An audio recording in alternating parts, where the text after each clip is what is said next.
네, 안녕하세요.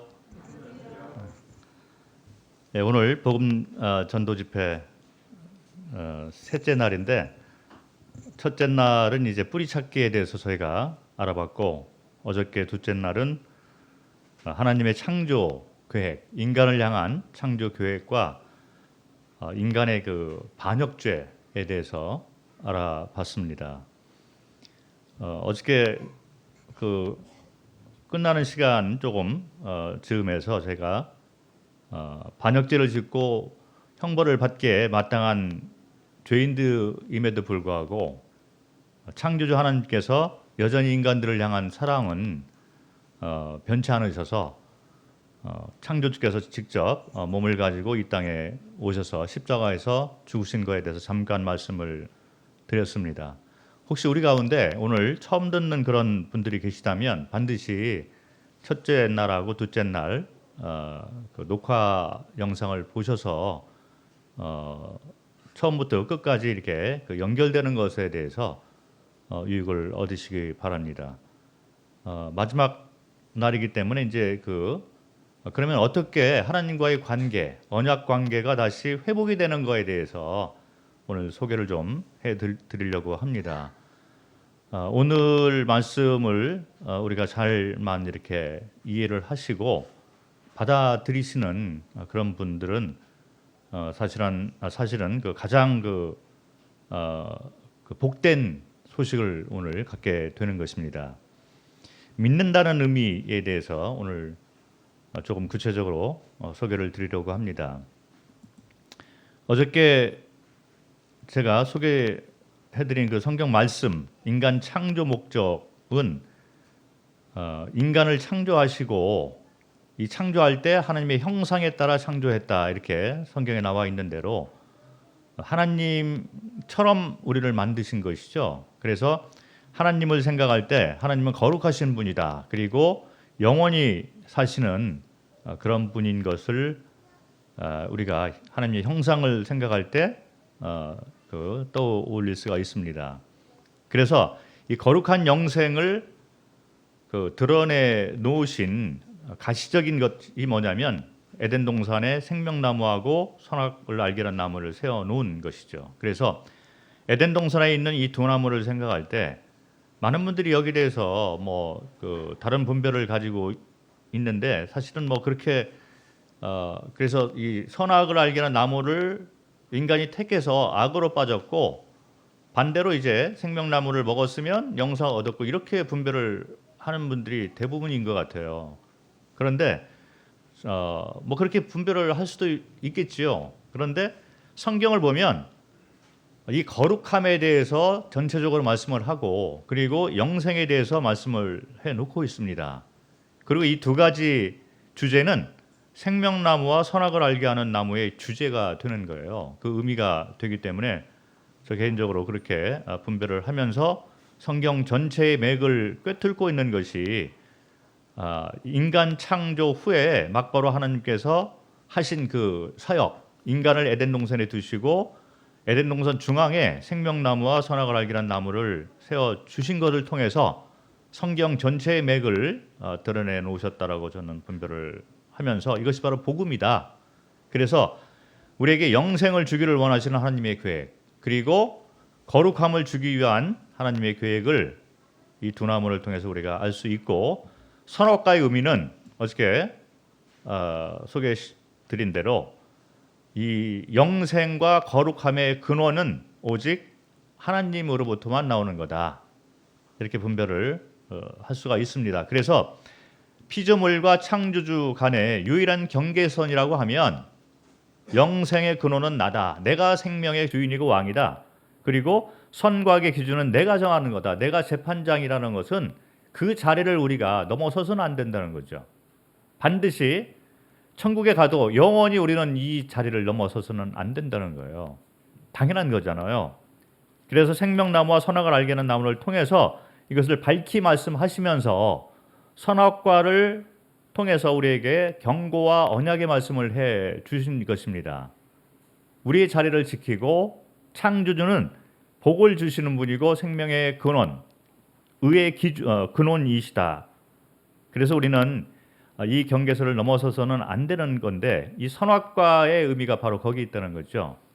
그런데 선악과를 먹음으로 말미암아 이제 인간이 반역죄를 짓게 되었습니다. 그래서 왕의 자리와 재판장의 자리를 넘보게 되어서 이 반역죄를 지은 인간들은 이제 에덴 동산으로부터 쫓김을 당하고 그리고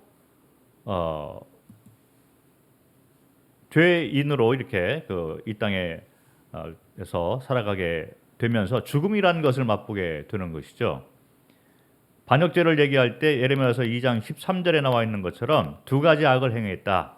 그것은 바로 생수의 근원, 생명의 근원 되는 우리의 주인 되시는 여호와 하나님을 버렸다. 이것이 첫 번째 죄이고 그리고 동시에 스스로 웅덩이를 팠다. 스스로 왕과 주인이 되었다는 얘기죠.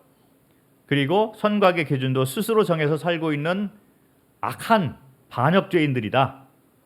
이것을 성경에서는 하나님이 보시는 가장 큰 죄로 보는 거죠. 죄의 뿌리. 그래서 아담이 그런 처음 죄를 짓게 되고 이제 이 반역죄가 이 세상에 들어오게 되었습니다. 물론 어저께 소개시켜드린 대로 이 반역죄의 처음 시작은 사람이 아니라 이 사탄으로부터 시작되었는데 사탄의 유혹으로 말미암아 사람이 반역죄를 같이 짓게 됨으로써 이 땅에 이 반역죄를 들어오게 된 것입니다. 그래서 아담이 반역죄를 지었는데 왜 우리가 형벌을 받게 되느냐? 거기에 대한 답변이 호세아서 6장 7절에 나와 있습니다. 너희도 아담처럼 언약을 어기고 지금도 반역을 하고 있기 때문에 아담이 반역죄를 지었지만 너희도 여전히 똑같이 현대를 살고 있으면서 반역죄를 짓고 살아가고 있다. 그래서 반역죄를 짓고 있는 모든 사람들은 똑같이 이제 형벌을 받게 되는 것입니다. 반역죄의 결과는 히브리서 9장 27절에 나와 있는 대로 한 번 죽는 것은 사람에게 정해진 것이요 그 후에는 심판이 있다. 육체의 죽음을 얘기하고 그 후에 심판을 또 말을 해주고 있습니다. 육체가 죽는다는 것은 우리 자신이 생명의 주인이 아니라는 증거가 되는 것입니다. 그래서 모든 사람들은 창조주, 생명의 근원 되시는 창조주가 정해놓은 대로 육체의 죽음을 반드시 당할 수밖에 없다는 거죠. 안 죽는 사람은 없는 거예요. 왜 그러냐면 생명의 주인이 아니기 때문에 그렇게 되는 것이죠. 그리고 난 다음에 심판을 반드시 받게 되는데 재판장이 아니기 때문에 스스로 재판장인 것처럼 살아가다가 육체의 죽음을 당하고 결국에는 참 재판장을 만나서 반역죄에 대한 심판을 받고 영원한 형벌을 받게 되는 것입니다.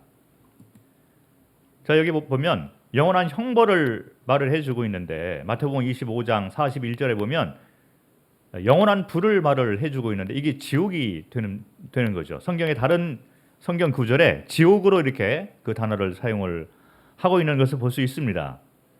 그런데 원래 지옥이라는 곳은 이 영원한 불의 형벌은 사람이 갈 곳이 아닌 것이죠. 사람은 복을 받기 위해서 태어난 그래서 하나님의 특별한 언약 가운데에서 유일하게 하나님과 언약 관계 가운데서 복을 받는 존재로 창조가 되어 있는데 반역죄를 지은 그 원조는 이 사탄이 되는 것이죠. 그래서 사탄을 따르는 같은 타락한 천사들이 가는 곳이 이제 이 지옥이 됩니다. 여기 성경에 나와 있는 말씀대로 마귀와 그 사자들을 위하여 예비된 영원한 불, 이게 지옥이잖아요. 그래서 이 영원한 불, 이 지옥은 사람을 위해서 만들어진 것이 아니라 마귀와 그 사자들을 위하여 만들어진 것이다. 마귀와 이 사자들도 하나님과 이 소통하는 관계까지는 특권을 가지고 창조가 되었습니다. 그런데 이 천사들은 원래 이제 하나님을 섬기는 자로서 이렇게 창조가 되어진 것이죠. 그러나 사람은 복을 받기 위해서 하나님의 형상대로 특별하게 창조가 되어진 특별한 존재인 것입니다. 그래서 사람을 위해서 지옥을 만드는 것이 아니라 이 타락한 천사들, 반역죄를 지은 이 마귀와 그 사자들을 위해서 만들어진 곳이 지옥인데 유혹을 당하고 같이 반역죄를 지은 사람들까지 이 지옥에 가도록 이제 형벌을 그 예비해 놓으신 것입니다. 그래서 우리는 이곳에 가서는 안 되는 것이죠. 하나님의 창조 계획은 여전히 변치 않으십니다. 지금부터 소개시켜 드릴 것은, 자, 그러면 인간이 이 반역죄로부터 어떻게 돌이켜서 회개해서 원래의 창조 목적대로 사랑받기 위해서 창조된 인간들, 하나님과의 관계가 다시 회복이 되는 거에 대해서 마지막 시간에는 소개를 해 드리도록 하겠습니다. 이것이 복된 소식이에요. 그리고 이 세상에서 인간들은 반드시 이 문제를 해결을 해야만 됩니다. 하나님과의 관계가 다시 회복이 돼야 되는 거죠. 참된 진짜 주인과의 관계가 원래대로 돌이켜야만 된다는 거죠. 그리고 참 재판장하고의 관계가 회복이 됨으로 말미암아 재판장이 이제 됐다, 내가 용서함을 했다라고 이렇게 선포를 할 때 우리가 그 선포가 우리 자신 것이 돼야만 되는 것입니다. 그래서 원래의 관계를 회복을 시키기 위해서 유일한 방법을 준비해 놓으신 거예요.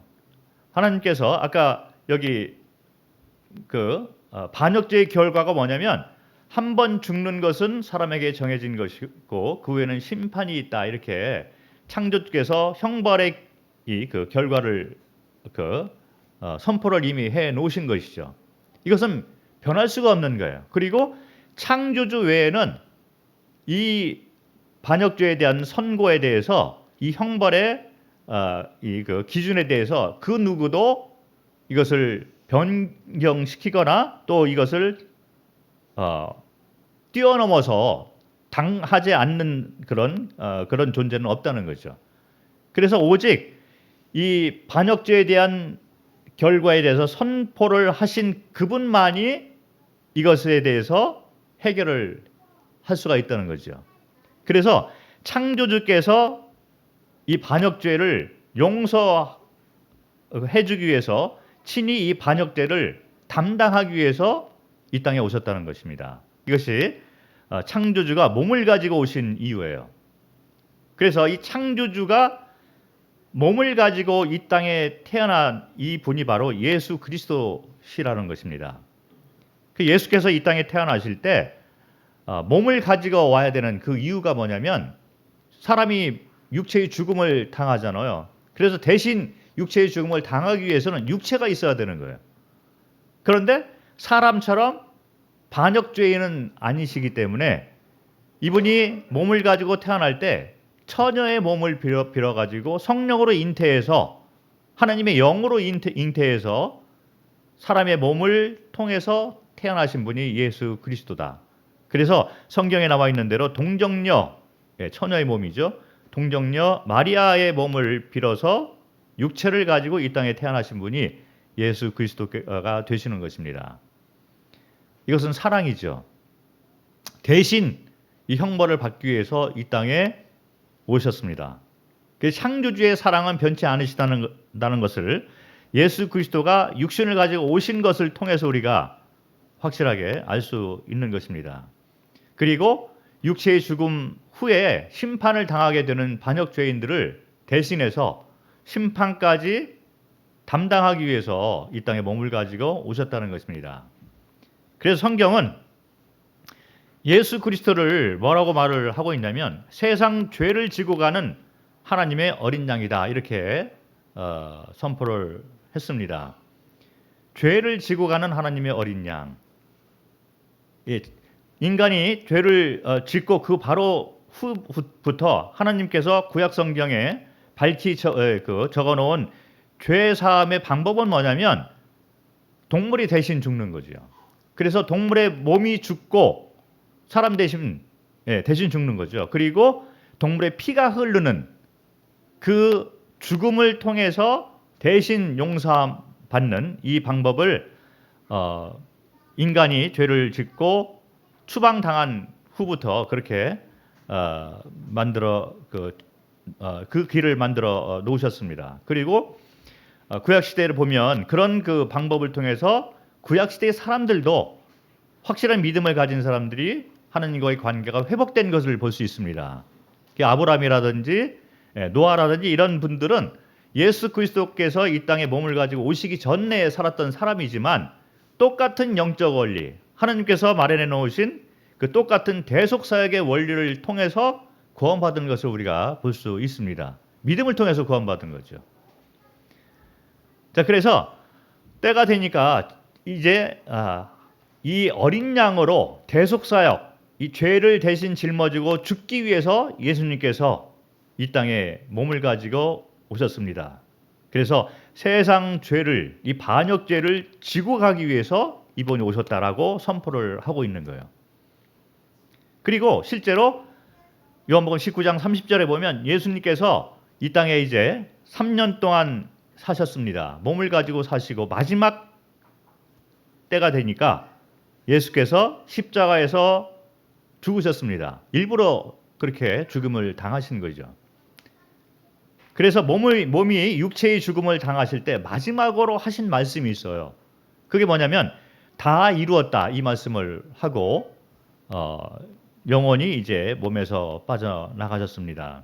다 이루었다 이 말은 뭐냐면 성경의 예언대로 태어났고 성경의 예언대로 살으셨다가 기적을 행하시고 예언대로 똑같이 예언 말씀대로 그냥 죽으셨다 이런 의미도 있고 아까 말씀드린 대로 모든 세상 사람들 반역죄를 짓고 육체의 죽음을 당할 수밖에 없는 그 사람들을 대신해서 내가 죽었다. 그리고 심판을 내가 대신 짊어지고 죽는다. 나의 죽음을 통해서 이 반역죄에 대한 용서가 완성이 되었다. 다 이루었다. 이런 의미를 담고 있습니다. 이 한마디가 죄의 용서함을 선포하는 말이 되는 거예요. 모든 사람들은 육체의 죽음과 심판을 받게 되어 있는데 이것을 내가 대신 죽고 심판을 대신 짊어지고 죽는다. 다 이루었다. 이 의미가 이 한마디에 담겨져 있는 것입니다. 그래서 이 죽음 후에 이제 성경에서 새로운 언약, 구약 때부터 사실 있었지만 예수의 그 죽음을 통해서 이 언약을 확실하게 이제 더 말씀에 놓고 있는 거죠. 보이는 창조주가 대신 죽었기 때문에 이 창조주, 보이는 창조주 예수 그리스도를 믿는 모든 사람들이 다시 하나님하고 회복이 된 것을 약속을 해 놓고 있습니다. 그래서 하나님의 원래 인간을 만든 창조 목적이 회복이 된 것을 말씀에서 언약으로 이렇게 선포한 것을 볼 수 있는데 그것이 바로 요한복음 3장 16절부터 18절까지 나와 있는 언약의 말씀이 되는 것입니다. 모든 사람들은 다 이 복을 받을 수 있어요. 성경을 잘 몰라도 이 성경 구절에 나와 있는 이 언약의 말씀, 어저께 말씀을 드렸지만 창조주 하나님은 유일하게 인간과의 관계 가운데서 언약을 통해서 관계를 맺으시는 분이라는 거죠. 예, 이 천사들도 하지 못했어. 천사들은 소통만 했지만 언약 관계까지는 이게 특권이 없었습니다. 그래서 죄사함의 언약 이런 것이 천사들에게는 없는 거죠. 그리고 다른 피조물들은 소통 관계라든지 언약 관계가 아닌 것이죠. 유일하게 이 피조물들 가운데 인간들만, 사람들만 이 언약 가운데에서 창조주와 함께 영원히 살게 되는 거예요. 그래서 이 관계가 다시 회복이 된다는 거예요. 어떻게 회복이 되냐면 언약의 하나님이기 때문에 언약을 통해서 회복을 시킨 것입니다. 그래서 이 언약을 한번 보면 예수를 믿는 자는 멸망하지 않고 영생을 얻는다. 아주 간단한 언약을 해 놓으셨어요. 그런데 이게 하나님의 모든 것을 이 언약 가운데 담고 있고 우리가 받는 모든 복을 이 간단한 이 언약 가운데서 우리가 복을 찾게 되는 것입니다. 믿는 자, 예수를 믿는 자는 멸망하지 않고 영생을 얻는다. 다시 이 하나님의 창조 목적과 계획으로 회복이 됐다는 선포를 해놓고 있는 거죠. 예수를 믿는 자는 멸망하지 않고 영생을 얻는다. 이 멸망은 육체의 죽음, 형벌을 얘기를 할 수 있습니다. 멸망하지 않고 영생을 얻는다. 그리고 18절에 보니까 예수를 믿는 자는 심판도 받지 않는다. 심판을 받지 않는다. 한 번 죽는 것은 정해진 것이요 그는 심판을 받게 되는데, 여기서 이렇게 빠져나오는 방법, 용서함을 받는 방법은 예수를 믿는 것을 통해서 형벌에서 빠져나온다는 거죠. 용서함을 받는다는 얘기를 해주고 있습니다. 심판을 받지 않는다. 그래서 육체의 죽음을 당하는 반역죄인이 예수를 믿음으로 통해서 영원한 생명을 얻게 되고, 심판을 받는 것에서 심판을 받지 않는 자로 거듭난다 이라는 거죠. 다시 태어난다 이런 말이에요. 새로운 신분으로 되었다 이런 말을 해주고 있습니다. 심판을 받지 않는 자격을 가진 자는 의로운 자이기 때문에 그런 거예요. 그 하나님이 반역죄를 지은 죄인들에게 대신 심판을 받은 분이 이제 창조주이시기 때문에 나를 믿으면 믿는 자 모든 자를 의롭다 이렇게 선포를 하시는 거예요. 그래서 심판에 이르지 않는다 이렇게 약속을 하셨습니다.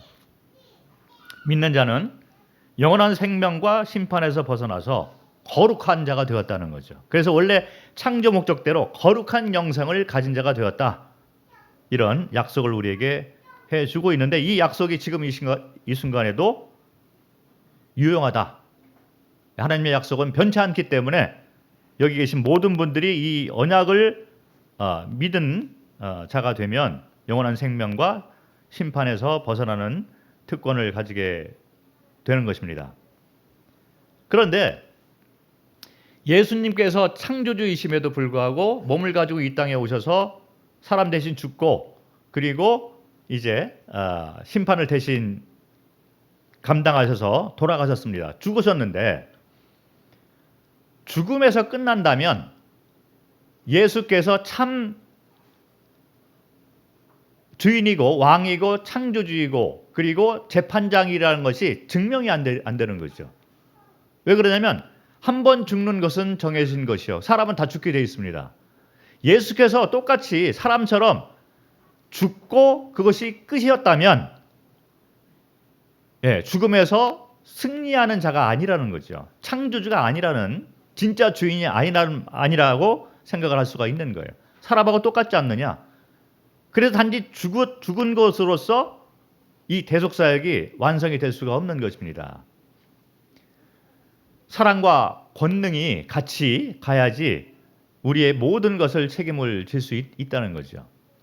어떤 한 분이 남자가 이제 한 여자를 사랑해서 사랑을 고백하고 내가 당신의 모든 삶을 책임질 테니 나와 결혼합시다 이렇게 프로포즈를 했는데, 이 여자가 가만히 보니까 이 남자의 사랑은 어느 정도 이렇게 확인이 될 것 같아요. 당신이 나를 사랑하는데 얼마나 사랑합니까? 사랑을 좀 보여주세요. 이 남자가 내가 당신을 사랑하는데 죽기까지 사랑합니다. 그 죽음을 통해서 내가 이 사랑을 보여줄 수 있습니다. 그래서 사랑은 이제 확인이 되는데 이게 보니까 가진 것이 아무것도 없는 거예요. 그래서 내 삶의 모든 것을 맡기기에는 사랑만 가지고는 부족하지 않습니까? 그런데 사랑뿐만 아니라 이 권능까지 가지고 있는 창조주라는 것을 증명하는 것이 부활 사건이라는 거죠. 성경은 부활을 말을 하고 있습니다. 사람이 만들어낸 종교는 부활이 없는 거예요. 죽음으로 그냥 끝나는 것이 이 종교인 것입니다. 이것이 사람들이 할 수 있는 마지막 단계인 거죠. 내가 죽기까지는 사랑할 수 있어. 그런데 우리 삶을 영원히 책임지고 생명의 주인이고 왕이라면, 우리에게 영생을 주는 분이라면 죽음으로 끝나서는 안 된다는 거죠. 죽음을 이겨내는 분이 진짜 우리 삶의 주인이 되는 것입니다. 이 권능을 보여줘야 되는 거예요. 그래서 사랑뿐만 아니라 권능까지 보여주신 그 사건이 뭐냐면, 사랑은 죽음인데 부활은 권능이다. 내가 진짜 삶의 근원이고 생명의 근원이고 영생을 줄 수 있는 권능을 가진 참 창조주이라는 것을 증명해 보여주신 것이 바로 부활이라는 것입니다. 성경은 예수 그리스도의 부활을 밝히 선포하고 계십니다. 그리고 많은 사람들이 이 부활하신 예수님을 만나고 같이 먹고 그리고 생활을 같이 하고 직접 눈으로 보고 또 몸을 만지고 한 그런 기록들이 성경에 다 기록이 되어 있습니다. 로마서에 보면 죽은 자들 가운데서 부활하사 능력으로 하나님의 아들로 선포되셨으니, 여기 하나님의 아들이라고 성경은 나와 있지만 이게 무슨 얘기냐면 창조주가 몸을 가지고 왔다는 얘기가 되는 거예요. 창조주인데 몸을 가지고 오실 필요가 있기 때문에 창조주가 몸을 가지고 오셨다. 그래서 이 말을 사람들이 이해할 수 있는 말로 쓰기 위해서 이제 쓴 단어가 바로 하나님의 아들, 독생자 이런 말을 쓰고 있는 거예요. 독생자라고 하니까 하나님이 아들이 있었나? 이렇게 우리가 생각을 할 수 있지만 이 참 의미는 뭐냐면 창조주이잖아요. 창조주는 영이십니다. 우리처럼 몸을 가지고 있지 않는데 일부러 사람을 위해서 대신 죽기 위해서 몸을 가지고 이 땅에 오셨다는 거죠. 그래서 이 표현이 하나님의 아들, 하나님의 독생자 이렇게 표현을 해 놓은 것이죠. 그래서 부활로 말미암아 이분이 참 창조주이시고 삶의 왕 되고 근원 되시고 주인 되시고 재판장 되신 것을 선포하신 사건이 바로 부활 사건이 되는 것입니다. 예수 그리스도가 창조주이시다 라는 것을 증명한 것이 바로 부활이라는 것이 성경에 기록이 되어 있습니다. 그래서 예수께서 죽고 거기서 끝났다면 예수님이 왕이 못 되는 거예요.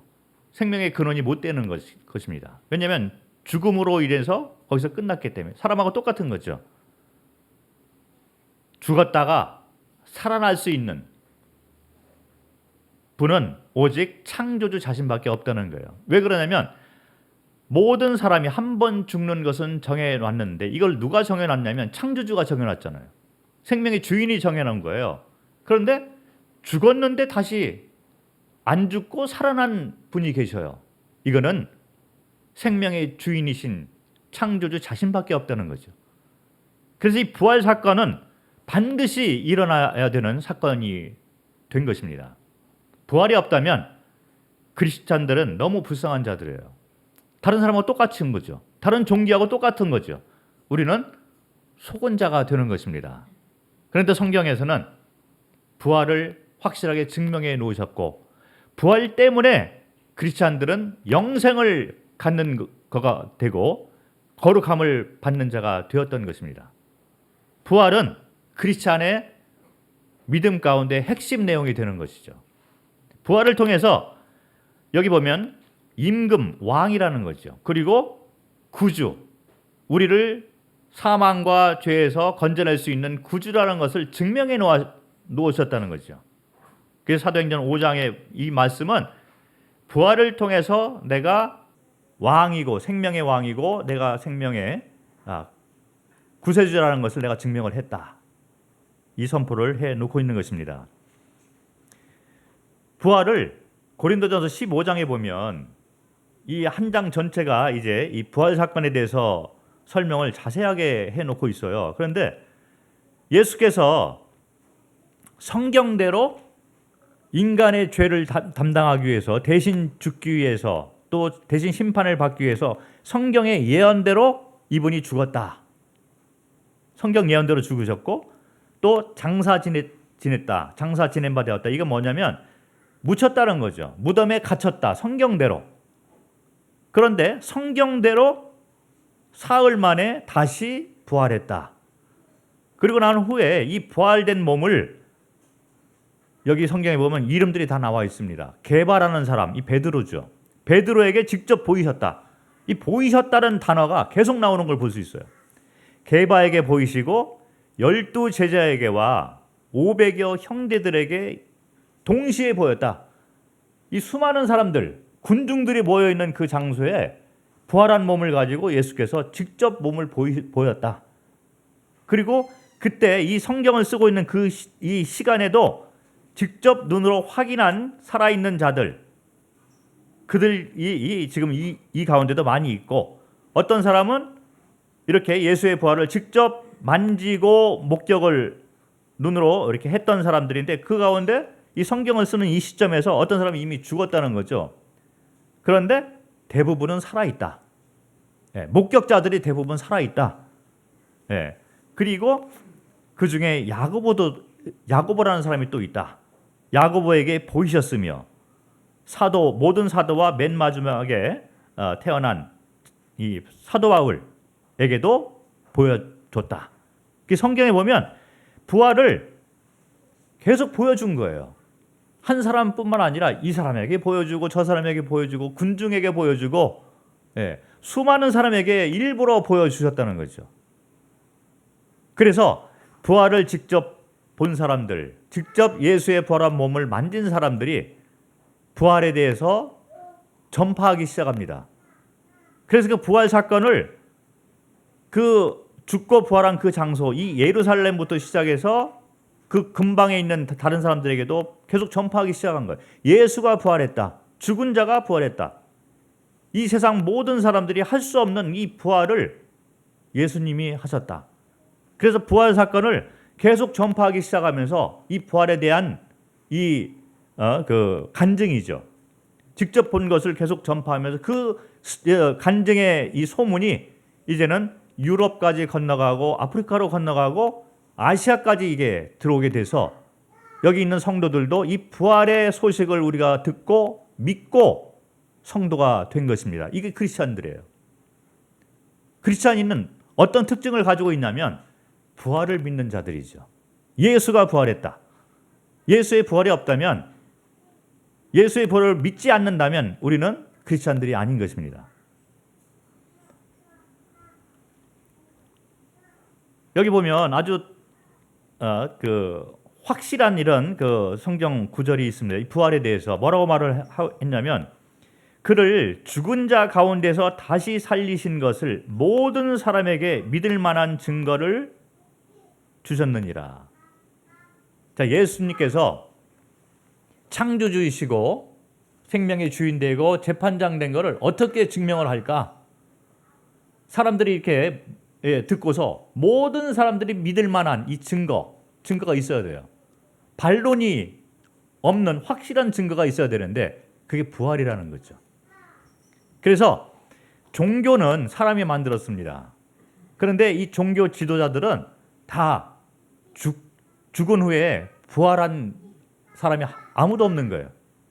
종교 지도자들도 좋은 것을 가르친다 하더라도 때가 되니까 다 늙고 쇠약해지고 죽고, 우리가 뭐 잘 아시는 바와 같이 이 암흑의 신 암흑의 교 있잖아요.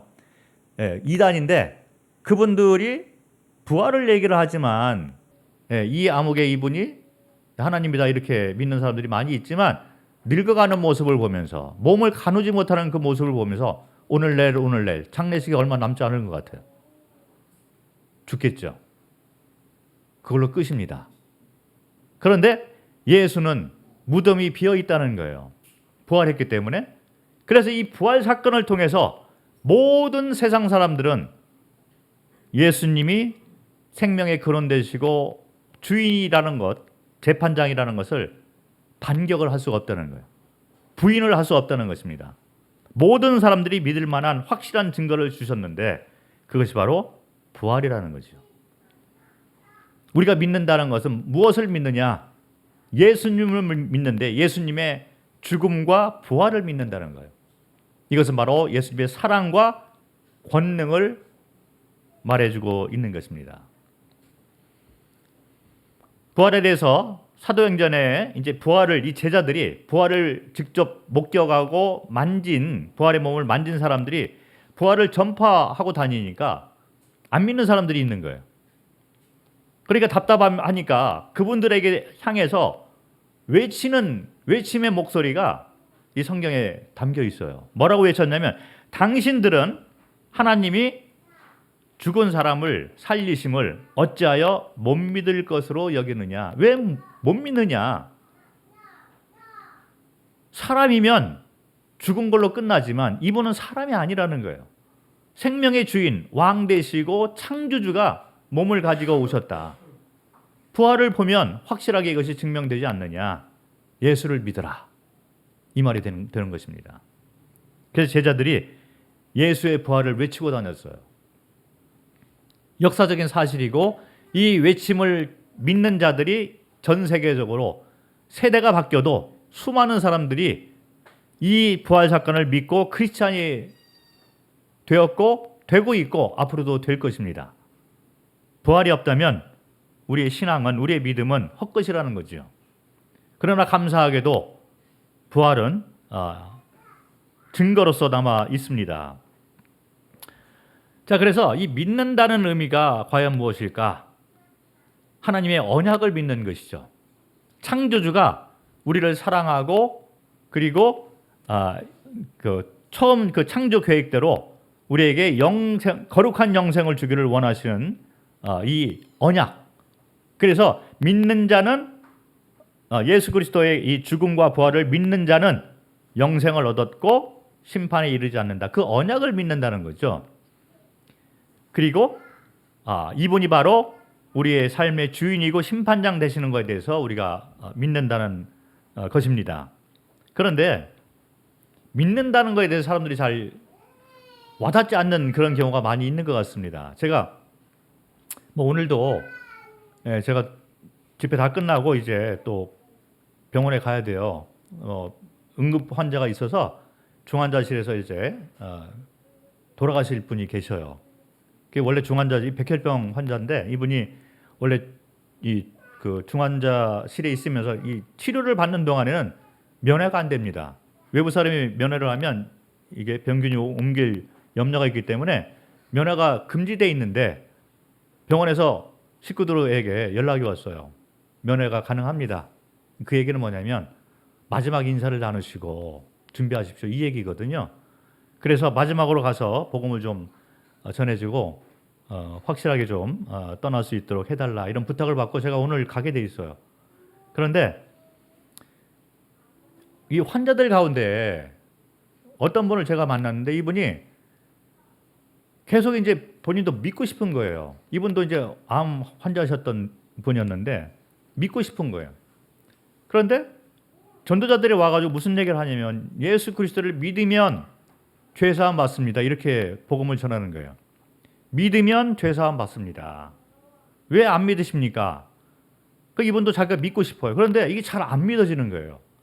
저도 믿고 싶습니다. 그런데 안 믿어집니다. 못 믿으시면 죄사함 못 받으시는데 죄인이잖아요. 계속 이제 그렇게 믿으셔야지 죄사함 받습니다. 이렇게 복음을 전하니까 이분도 너무 답답한 거예요. 그런데 몸은 점점 쇠약해지면서 사실 그분이 저를 만나고 며칠 후에 돌아가셨어요. 그런데 저를 만나기 전에도 수많은 전도자들이 그분에게 찾아가서 복음을 전했는데 같은 말을 하는 거예요. 믿으면 죄사함 받습니다. 예수님께서 돌아가셨기 때문에 예수님을 믿으면 죄사함 받습니다. 이렇게 자꾸 얘기를 하니까 이분이 자기도 믿고 싶은데 안 믿어지는 걸 어떡합니까? 본인도 답답하고 그러고 있더라고요. 성도 가정이라 제가 부탁을 받고 이제 갔습니다. 그래서 제가 반대로 복음을 전했어요. 이미 죄사함 받았습니다. 그거를 받아들이십시오.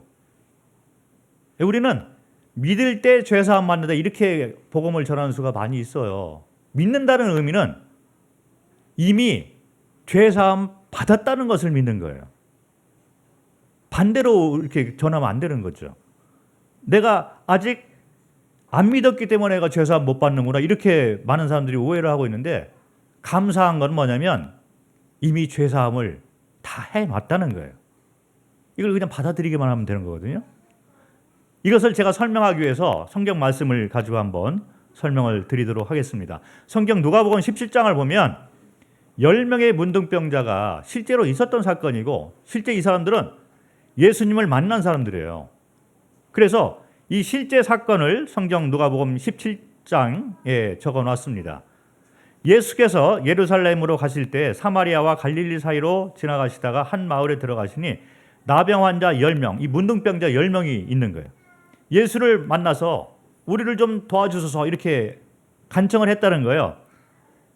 그러니까 예수님께서 뭐라고 말을 했냐면 불쌍히 여기소서 하니까 이르시되 가서 제사장들에게 너희 몸을 보이라 이렇게 얘기를 했어요. 너희 몸을 제사장들에게 가서 보이라. 이 말은 무슨 말이냐면 제사장들이 체크를 하는 거예요. 그래서 이렇게 몸을 다 체크를 하고 이 사람이 아직도 문둥병 그 징후가 남아 있구나. 그러면 당신은 환자. 그래가지고 다른 사람으로부터 이렇게 격리를 시켜야 돼요. 코로나 걸리면 격리시키듯이 문둥병자들은 다 격리된 삶을 살았습니다. 평생 그렇게 살 수밖에 없어요. 그런데 예수님께서 10명의 문둥병자가 간청을 하니까 그래? 그러면 너희 몸을 가서 제사장들에게 가서 보여봐라. 그러니까 이 사람들이 제사장에게 찾아갔습니다. 가서 보니까 제사장이 다 체크를 해보니까 여기 성경에 보니까 가다가 깨끗함을 받은지라. 10명의 문둥병자가 가는 도중에 자기 몸들이 깨끗함을 받은 거예요. 그래서 제사장들에게 몸을 보이니까 제사장이 사인을 이렇게 한 거예요. 당신들 깨끗함을 받았습니다. 이제 다른 사람처럼 고침을 받은 자가 되었습니다. 그래서 이 사람들이 깨끗함을 받고 정상적으로 생활을 하게 된 거예요. 그런데 그 중에 한 사람이 자기가 나은 것을 보고 큰 소리로 하나님께 영광을 돌리며 돌아와 예수의 발 앞에 엎드려 감사했다는 거죠. 그러니까 예수께서 말하되 10사람이 다 깨끗함을 받지 아니하였느냐? 그 9은 어디 있느냐? 이 10명 가운데 한 명만 와서 감사하다고 한 거예요. 그러니까 예수께서 10명을 깨끗하게 해줬는데 9명은 어디 있느냐? 물어본 거죠. 그리고 마지막으로 예수께서 그 한 명에게 감사한 그 한 명에게 뭐라고 얘기를 했냐면 이 이방인 외에는 하나님께 영광을 돌리러 돌아온 자가 없느냐 하시고 그에게 이르시되 일어나 가라. 너의 믿음이 너를 구원하였다. 이렇게 얘기를 합니다. 자, 이 사건을 가지고 한번 믿는다는 의미에 대해서 한번 설명을 해보도록 하겠습니다. 여기 보면 문둥병자가 10명이 있어요. 그런데 몇 명이 고침을 받았습니까? 10명 다 고침받은 거예요. 그런데 와서 감사한 사람은 몇 명? 1명. 자, 이게 무슨 말이냐면 10명의 문둥병자는 어떤 의미를 가지고 있냐면 문둥병자는 이 성경에 어떤 의미를 가지고 있냐면요. 죄인을 얘기를 하고 있어요. 성경의 병 중에 문둥병은 죄와 연결되어 있는 그런 의미를 담고 있습니다. 그래서 10명의 문둥병자가 다 고침을 받았다는 거예요. 무슨 의미가 있냐면 이 세상의 모든 반역죄를 지은 사람들을 대신해서 예수께서 한 번 돌아가셨습니다. 십자가에서 딱 돌아가시면서 다 이루었다 선포를 한 거예요. 이게 무슨 얘기냐면 이 세상의 모든 사람들을 위해서 내가 대신 죽고 심판을 대신 받았다. 다 이루었다. 너희는 다 용서함을 받았다. 이 의미가 되는 거예요. 자, 10명의 문둥병자가 있는데 10명 다 깨끗함을 받았습니다. 이 세상 모든 사람들은 아담 이후로부터 반역죄를 짓고 이 땅에 살아가고 있는 거예요.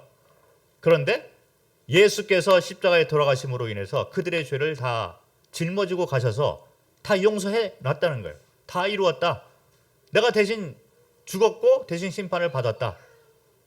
그 의미는 뭐냐면 이 세상 모든 사람들의 죄를 하나님께서 용서해 주셨다는 거예요, 이미.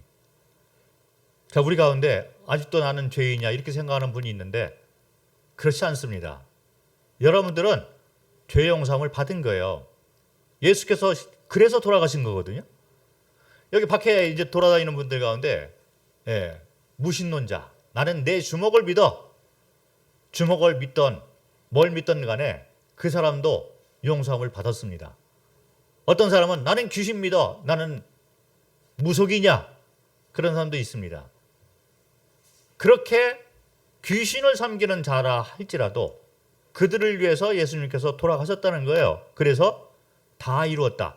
그들의 죄도 내가 용서했다. 이렇게 선포를 한 것입니다. 어떤 사람들은 나는 태어나서 한 번도 교회를 간 적이 없어. 나는 세상 학문에 빠져 있어서 세상 사람들이 가르치는 것만 믿지 교회에서 말하는 건 내가 믿지도 않아. 들어본 적도 없어. 성경을 본 적도 없어. 이런 분들이 있어요. 그 사람이 성경을 봤던지 안 봤던지, 예, 세상 학문을 얼마나 깊이 들어가고 있는지 그거는 관계없습니다. 예수께서 한 번 돌아가심으로 말미암아 그들의 죄도 용서를 다 했다는 거예요. 그래서 다 이뤘다 이렇게 선포를 해 놓으신 것입니다. 밖에 돌아다니는 사람들, 이단들도 있고 살인자도 있고 무속인도 있고 전혀 관심이 없는 자들, 자기가 주인 돼서 살아가는 자들이 수없이 많이 있지만 그들을 위해서 예수께서 한 번 돌아가심으로 다 용서를 해줬다는 거예요. 다 깨끗하게 해줬다는 거예요. 10명의 문둥병자가 10명 다 깨끗함을 받은 것처럼 이 세상에 있는 모든 사람들은 다 깨끗함을 받았고 반역죄에 대해서 다 용서함을 받았다는 거예요. 대속사역은 한 번으로 완성이 되었습니다. 끝난 거예요. 그런데 문제가 뭐냐면 10명 문둥병자 가운데 10명이 다 깨끗함을 받았는데 한 명만 와서 감사하고 있다는 거예요. 그래서 이 감사한 자를 보고 예수께서 네가 구원받았다 얘기를 하고 있는 거예요. 구원이라는 것은 뭐냐면 이루어진 일, 대속사역. 내가 반역죄로 그동안 살아왔어요. 창조주 나는 모르고 살았던 자이고, 그리고 내가 주인 돼서 살았던 자이고, 내가 스스로 선과 악의 기준을 정해서 살았던 재판장 노릇을 하고 살았던 자였는데 성경을 보니 예수께서 나를 위해서 대신 죽고 심판을 받았구나. 10명의 문둥병자가 10명 다 깨끗함을 받았는데 나도 깨끗함을 받았네? 이 한 명처럼 와서 감사합니다. 지금 이 순간 감사합니다라는 고백만 하면 그 믿음을 보고 하나님께서 네가 구원받았다 이렇게 말을 한다는 거예요. 이게 바로 구원인 것입니다. 자, 성경은 어렵게 말을 하고 있는 것이 아니에요. 모든 사람들의 죄를 내가 다 용서했다. 그래서 창조주가 대신 죽은 거잖아요. 예수를 믿는 자는 멸망치 않고 영생을 얻는다. 심판에 이르지 않는다. 그 의미는 뭐냐면 너희는 깨끗함을 다 이미 받았다. 와서 감사만 해라. 이 의미가 되는 것입니다. 이것이 바로 하나님의 사랑이고 권능인 거예요. 이분이 죽고 사랑 때문에 죽고 권능을 보여주기 위해서 부활을 하셨잖아요. 사랑과 권능을 가지고 약속을 우리에게 해놨는데 너희 모든 것을 내가 다 고쳐줬다. 너희 모든 반역죄를 내가 깨끗하게 용서를 했다. 더 이상 죄 문제에 대해서 말하지 말아라. 그러나 네가 지금 피조물로서 당연히 해야 될 건 뭐냐면 생명의 주인 되신 분, 재판장 되신 분에게 와서 감사해라. 이 얘기예요. 이것이 바로 구원입니다. 믿는다는 의미는 바로 와서 감사해라. 이 얘기가 되는 거예요. 다 이루어진 일을 우리는 감사만 하면 된다는 거죠. 그래서 제가 이렇게 이 10명의 문둥병자 이 성경 말씀을 가지고 그 암 환자에게 간단하게 말을 하니까 이분이 갑자기 눈이 번쩍 뜨더니 아니 이렇게 쉬운 거를 내가 이렇게 몰랐지? 그래서 나는 이미 용서함을 받았네요. 그리고 돌아가셨어요. 며칠 후에 그분이 돌아가셨는데 너무 환하게 돌아가신 거예요. 옆에 있는 자손이 돌아가시는 모습, 그때 그 순간부터 이분의 얼굴 표정이 바뀐 걸 바라보면서 확실한 구원을 받았구나. 또 편안하게 가졌어요. 그동안에는 믿어야 죄사함 받아 이렇게 자꾸 들으니까 너무 힘든 거예요. 나도 믿고 싶은데 내가 믿음이 약해서 그동안 내가 교회를 잘 못 다녀서 내가 성경 지식이 부족해서 그래서 내가 믿음이 약해서 죄 용서를 받지 못하나 보다. 이렇게 믿는 어떤 그 행위를 자꾸 이렇게 찾으려고 했던 거죠. 그런데 성경을 보니까 이미 되어졌다는 거예요. 이미 나는 죄 용서를 받았구나. 예수께서 돌아가시면서 다 이루었다 얘기를 할 때 나는 죄 용서함을 받았구나. 고침을 받았구나. 그런데 내가 그동안 감사하지 않았구나. 이걸 이분이 딱 받으면서 감사합니다 하는 순간 이분은 구원받게 됐다는 거죠. 똑같은 원리를 이 시간에 선포를 합니다. 예수님께서 여러분의 모든 죄를 이미 다 용서를 하셨어요. 그래서 여러분들이 할 것은 뭐냐면 용서함을 받은 것에 대해서 감사만 하시면 된다는 거죠. 이것이 바로 구원받은 자가 되는 것입니다. 너의 이 감사함, 이 믿음이 너를 구원하였다. 누가복음 17장 19절에 예수께서 이런 말을 하시잖아요. 너의 믿음이 너를 구원하였다. 이미 우리는 죄사함을 다 받았다는 것입니다. 이 세상 사람들이 왜 지옥에 가냐면 와서 감사하지 않기 때문에 그러는 거예요. 참 삶의 주인에 대해서 돌아오지 않기 때문에 그들은 여전히 반역죄를 짓고 살아갈 수밖에 없다는 거죠. 용서함을 다 해놓고 기다리고 있는데도 불구하고 그들은 여전히 참 주인에게 돌아오지 않고 있습니다. 여기 보면 돌아온 탕자의 이야기가 있잖아요. 성경에 아들이 있는데 아버지에게 자기의 이 재산을 좀 주십시오. 그래서 먼저 찾아가지고 집을 떠나가지고 방탕한 생활을 하다가 이제 더 이상 자기가 쓸 돈이 없고 완전히 고생만 하고 있다가 다시 돌아간 거예요. 집으로 돌아가니까 아버지가 기다리고 있었다는 거죠. 그래서 이제 받아줬는데, 자, 여기서 우리가 이 탕자의 비유를 통해서 조금 생각을 해볼 것이 있습니다. 탕자가 집을 나갔는데 아버지 입장에서는 이 탕자가 딱 돌아왔을 때 죄 용서함을 해줬겠느냐, 아니면 나가는 순간부터 죄 용서함을 다 해놓고 기다리겠느냐, 이 문제이죠. 탕자는 아무것도 모르고 배반하고 반역죄를 짓고 나간 거예요.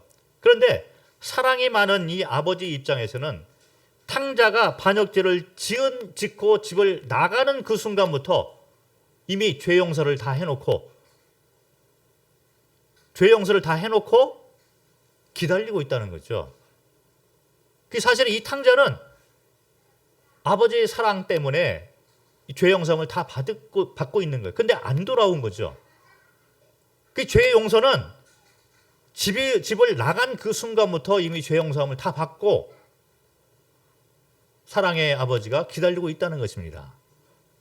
그래서 용서함을 받았는데도 불구하고 밖에 나가서 고생을 하고 내가 죽게 생겼구나, 이렇게 고생을 하고 있다는 거예요. 그래서 이 탕자 입장에서 아버지가 나를 용서해 줄까 걱정하면서 돌아왔는데, 아버지 입장에서는 그게 무슨 얘기냐, 네가 나갈 때부터 내가 용서하고 기다렸다. 이 세상 모든 사람들은 이미 반역죄에 대해서 아담 때부터 시작해서 죄의 용서함, 사랑의 하나님께서 죄의 용서함을 다 해놓고 기다리고 있는 거예요. 이게 사랑의 아버지잖아요. 그 인간은 창조 때부터 시작해서 특별한 존재로서 창조가 되어진 거예요. 사랑받기 위해서 태어난 자들인 것입니다. 여러분들은 어떤 삶을 살았던지 간에 창조주 하나님께서 여러분들의 죄를 다 용서해 놓고 기다리고 있는 거예요. 내가 성경을 그동안 몰랐는데, 난 창조주 있는 것도 잘 몰랐어요. 상관없습니다. 돌아오시면 되는 거죠. 이미 죄 용서함은 다 받았기 때문에 돌아오는 그 자체를 하나님께서 기다리고 있다는 것이죠. 그래서 돌아온 자들에게 돌아왔을 때 신분을 바꿔줘요. 이 약속이잖아요. 어떻게 바꿔줬냐면 이 탕자가 딱 돌아오는 거죠. 그래서 이 10명의 문둥병자 가운데 한 명이 와서 감사합니다 하니까 예수께서 네가 구원받았다라고 말을 했습니다. 이 구원받았다라는 이 의미가 어떤 의미가 있는가 제가 한번 설명을 해드리겠습니다. 신분이 바뀌었다는 거예요. 이 사람은 눈으로 볼 때는 어떤 변화가 없는 것 같아요. 이 성도들이 뭐 다 똑같잖아요. 그런데 창조주 하나님이 볼 때는 신분이 바뀐 자가 된 거예요. 어떤 약속을 했냐면 내가 진실로 너에게 이르노니 내 말을 듣고 또 나 보내신 이를 믿는 자는, 예수를 믿는 자는, 그리고 창조주가 생명의 주인인 것을 믿는 자는 영생을 얻었고, 신분이 영생을 가진 자가 된 거예요. 아까는 지옥에 갈 자, 형벌을 받을 자. 그런데 이 사람은 영생을 얻었고, 육체의 죽음을 안 당하는 영생을 얻었고, 심판에 이르지 아니하고 사망에서 생명으로 옮겼다. 이 신분이 바뀐 자가 된 거예요. 그래서 당신은 거룩한 영생을 얻는 신분으로 되었습니다. 이렇게 선포를 한다는 것이죠. 그래서 창조 목적대로 다시 돌아간 신분이 되었다. 신분이 바뀌었고 여기에서 또 부족하잖아요. 혹시 의심을 할까봐 그 다음에 또 어떤 약속을 해놨냐면 나라를 또 옮겨줬다. 나라를 옮겨줬다는 거죠. 골로새서 1장 13절부터 14절을 보면 그가 우리를 흑암의 권세에서 건져내사 이 사탄 마귀들이 귀신들이 이제 다스리고 있는 이 흑암의 권세에서 그를 사랑의 아들의 나라 예수 그리스도가 담당하고 있는 이 왕으로 있는 이 나라로 옮겨줬다. 나라를 옮겼다는 거예요. 그 아들 안에서 우리가 속량코 죄사함을 얻었도다. 그래서 시민권이 바뀌었다는 얘기가 되는 거죠. 나라가 바뀐 거예요. 예, 여기 그 경험이 없으실 거예요, 여기는. 근데 저는 이제 선교지에 있다 보니까 그런 경험이 있습니다. 이 선교지에는 태국에는 국적이 없는 분들이 좀 살아요. 이 부족민들이 있잖아요. 산속에서 사는 정글 속에 사는 분들이 계신데 이분들이 자기 나라가 명확하지 않는 분들이 제법 있습니다. 지금은 뭐 컴퓨터 시스템이 좀 돼서 그게 좀 명확하게 되는 분들이 많이 있는데 제가 처음에 태국에 갔을 때 한 30년 전만 해도 이게 국경선이 별로 없어요. 명확하지 않아서 미얀마 사람인데 태국에 와서 있는데 자기가 어디 사는지 잘 몰라요. 그 저도 이 부족 사람들에게 복음을 전하기 위해서 방문을 했는데 이 사람의 복음을 듣더니 여기 옆집에 우리 친척이 있으니까 거기 가서 좀 식사 같이 하면서 그 사람에게도 좀 얘기 좀 해주시오. 제가 갔는데 딱 보니까 국기가 달라져 있는 거예요. 여기 사람은 태국 국기가 있고 저쪽에 가니까 미얀마 국기가 있더라고요. 나도 모르게 내가 미얀마로 와 있는 거예요. 국경선이 없는 데서 이 사람들이 왔다 갔다 하고 이렇게 사는 경우가 많이 있습니다. 그런데 장점인 것 같이 보이지만 그 사람들의 삶은 너무 비참한 것을 제가 알아요. 여기 이 나라 사람도 아니고 저 나라 사람도 아닌 거예요. 그러니까 거기에서만 살게 되고 다른 데로 가지를 못하는 거예요. 이분들이. 빠져나가면 경찰이 다 체크하잖아요. 그러니까 병원에 갈 수도 없고 물건 사러 큰 데로 갈 수도 없고 그냥 거기서 살다가 죽는 그런 분들이 많이 있는 것이 현실입니다. 나라가 확실하지 않은 거예요. 그런데 믿는 자들은 나라가 옮겨졌다는 거예요. 하나님의 나라로 옮겨져 있는 시민권을 가진 자가 되었다. 구원받은 자는 이렇게 명확한 자가 되었다는 것입니다. 내가 지금 어느 나라에 속해 있지? 사탄의 나라? 이것은 아직도 반역죄를 용서받지 못한 감사하지 않는 자가 된 거죠. 그런데 하나님 나라로 옮겨진 자들, 이것이 바로 성도인 것입니다. 구원의 확신은 이렇게 명확하게 얘기를 해놓고 있어요. 흑이냐, 여기 흑암이라고 그랬잖아요. 흑이냐 아니면 하나님의 나라이냐. 명확하게 하나님 나라로 옮겨놨다. 이렇게 선포를 하고 있습니다. 그러고 난 다음에 이것도 부족해서 또 어떤 안전장치를 해놨냐면 내가 그들에게 영생을 주노니 영원히 멸망하지 아니할 것이요 또 그들을 내 손에서 빼앗을 자가 없다. 이렇게 선포를 해요. 하나님의 손이 이 나라가 딱 옮겨졌잖아요. 그러니까 탕자가 이렇게 아버지 집으로 돌아오잖아요. 어떤 사람이 그런 생각을 합니다. 내가 그동안 하나님 믿지 않는 탕자였는데 지금 보니까 감사만 하면 하나님 자녀가 될 수 있어. 내가 이제 하나님 나라로 들어오기를 작정을 했어. 그런데 나중에 살다 보니 내가 이것저것 당하게 되는데 그때 돼서 다시 집을 나가면 내가 다시 탕자가 되는 거 아니야? 이렇게 이제 생각을 할 수가 있잖아요. 이 성경 말은 무슨 말을 해놓고 있냐면 한 번 돌아온 자는 다시 나가지 못하도록 이번에는 내가 손으로 꽉 잡아서 내가 빼앗기지 않는다 이렇게 선포를 해놓은 거예요. 다시 돌아갈 수 없다는 거예요. 자, 이게 무슨 얘기가 되냐면 우리가 한번 태어나면 이 육체가 저는 김씨이기 때문에 김씨 집안 DNA가 여기 있습니다. 그런데 살다 보니 내가 김씨가 싫어. 그래 집을 나가고 나 이제 김씨 안 할 거야. 성을 가를 거야. 해가지고 성을 갈면서 산다 하더라도 이 DNA는 바꿀 수가 없다는 거예요. 한번 부모가 자녀를 낳으면 이게 살아가는 동안 평생을 이 부모의 자녀로서 살아가게 되는 거예요. 나쁜 짓을 하고 부모를 거역하고 집을 나간다 하더라도 이웃이 와서 저 자식이 누구 자식이야? 그러면 부모는 네 자식이요 할 수밖에 없다는 것입니다. 하나님의 자녀, 한 번 하나님의 자녀로 된 자들은 다시는 이 손에서 나갈 수가 없다는 거예요.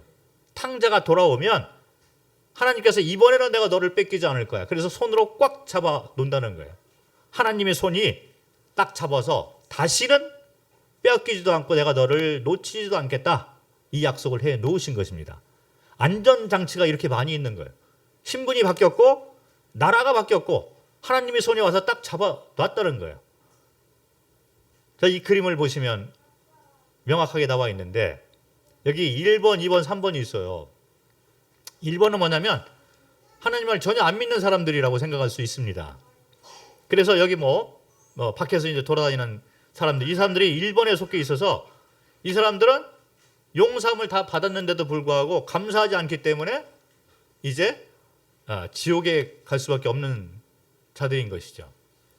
그런데 여기 2번에 있는 자가 있어요. 여기 2번은 이제 강처럼 이렇게 제가 표현을 해놨는데 이 사람들은 1번에 있으면 내가 지옥이구나 죽는구나 이렇게 알고 있기 때문에 여기에서 벗어나려고 3번으로 가려고 천국으로 가려고 1번에서 나와가지고 막 물을 건너려고 헤엄을 치는 자들일 수가 있는 거예요.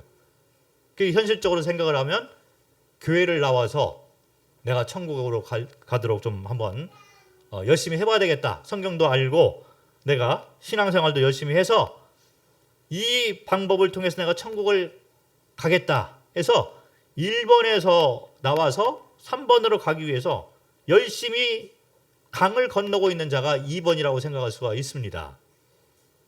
그런데 교회를 다니는 사람들 가운데 여기 2번에 속해 있는 자들이 많이 있어요. 근데 2번은 천국이 아니라 지옥인 거죠. 3번만이 천국이 되는 것입니다. 그래서 확실하게 하나님 자녀, 나라가 옮겨진 자가 이제 천국에 갈 수 있는데 3번으로 딱 가는 순간 3번에 하나님의 손이 있어서 딱 잡는다는 거예요. 그 다시 2번이나 1번으로 돌아갈 수가 없는 자가 된다는 것입니다. 3번에 가니까 내가 여기 보면 내가 그들에게 영생을 주노니 영원히 멸망하지 아니할 것이요 또 그들을 내 손에서 빼앗을 자가 없다. 그래서 3번에 오는 순간 예수를 믿고 감사합니다 하는 순간 이제 3번으로 옮겨졌다는 거죠. 그래서 다시 하나님 손에서 나와서 2번이나 1번으로 돌아갈 수 없다. 이런 얘기가 됩니다. 거기에서 또 끝나는 것이 아니라 더 확실한 안전장치를 또 하나 해줬는데 그게 뭐냐면 계약서에다가 도장을 빵 찍는 거예요. 이게 성령의 인침. 성경에는 성령의 인침이라는 단어를 썼지만 인쳤다라는 것은 도장을 찍었다는 얘기예요. 성령이라는 것은 하나님 자신을 말을 하고 있습니다. 하나님이 도장으로 우리 몸속에 딱 들어와서 살고 있다는 거예요. 그 신분이 바뀌었고 나라가 옮겨졌고 그리고 하나님 손에 있고 그리고 이 사람들은 성령 자체, 하나님 자체를 모시고 사는 몸을 가지고 살아가고 있다는 거죠. 그 성령이 와서 도장을 빡 찍었다는 거죠. 성경에 보면 그 안에서 너희도 진리의 말씀 곧 너희의 구원의 복음을 듣고 그 안에서 또한 믿어 약속의 성령으로 인치심을 받았으니 도장을 받았다는 거예요. 우리에게 인치시고 도장을 찍고 보증으로 우리 마음에 성령을 주셨다. 하나님의 자녀는 이 성령이 있습니다. 그래서 이렇게 안전장치를 많이 이렇게 만들어 놓고 확실한 언약을 해 놓은 것이 복음인 것이죠. 그 구원받은 자들은 내가 다시 지옥 갈까? 내가 이게 확실치 않은데 이런 그 염려가 전혀 없습니다. 구원은 확실한 거죠. 그래서 이렇게 확실한 그 신분이 바뀌었고 나라가 바뀌었고 그다음에 하나님 손에 들어가 있고 성령의 도장을 받은 자들은 인간 창조의 원래 목적대로 회복이 된 자들인 것입니다. 원래 계획대로 하나님께서 우리를 하나님의 형상에 따라 창조하신 것처럼 우리에게 거룩한 영생을 주기 위해서 창조를 했는데 그 거룩한 영생을 받은 자가 된 것이 바로 이 성도가 되는 것입니다. 그래서 우리는 성도는 거룩함을 받은 자, 하나님처럼 의로운 자가 되었고 영원히 하나님을 주인으로 모시고 살 수 있는 특권을 가진 자가 된 것입니다. 자, 마지막으로 제가 3일 동안 이제 복음을 소개를 해드렸는데 마지막으로 이 질문을 하겠습니다. 자, 여기 보면 1번이 있고 2번이 있고 3번이 있는데 여러분들은 지금 몇 번에 있는가 한번 점검해 보시기 바랍니다. 어떤 분들은 1번에 있을 수가 있어요. 나는 아직도 창조주 자체를 믿지 못하겠다. 그런데 어떤 분들은 나는 창조주는 믿어. 그런데 아직 확신이 없어. 내가 교회를 나갔지만 나는 아직 천국은 아닌 것 같아. 이런 분들은 2번에 있는 거예요. 그러나 1번이나 2번이나 다 똑같이 지옥입니다. 별 다른 게 없어요. 여러분들은 반드시 3번에 옮겨진 자가 되어야만 되는 것입니다. 이것은 어려운 것도 아니고 아까 말씀드린 것처럼 10명의 문둥병자가 다 깨끗함을 받은 것처럼 여러분들이 이미 죄 용서함을 받은 거예요. 그냥 와서 감사합니다 이 말만 하고 그 믿음을 하나님께서 받으시고 여러분들을 손에 꽉 잡게 되는 것입니다. 그리고 그 순간 나라를 싹 옮겨주셔서 신분을 바꾸고 성령으로 도장을 빡 찍는다는 거예요. 마지막으로 제가 이 말씀을 하나님의 언약의 말씀으로 여러분에게 던져주고 시간을 마칠까 합니다. 내가 그들에게 영생을 주노니 영원히 멸망하지 아니할 것이요 또 그들을 내 손에서 빼앗을 자가 없느니라. 되게 언약이에요. 한번 하나님의 손에 들어간 자들은 영원히 나올 수가 없는 하나님의 창조 계획으로 회복된 자가 되는 것입니다. 자, 3일 동안 복음의 말씀을 소개해 드렸는데 거룩한 영생을 얻으시는 놀라운 복을 받는 사랑받기 위해서 태어난 자가 되시기를 바랍니다. 감사합니다.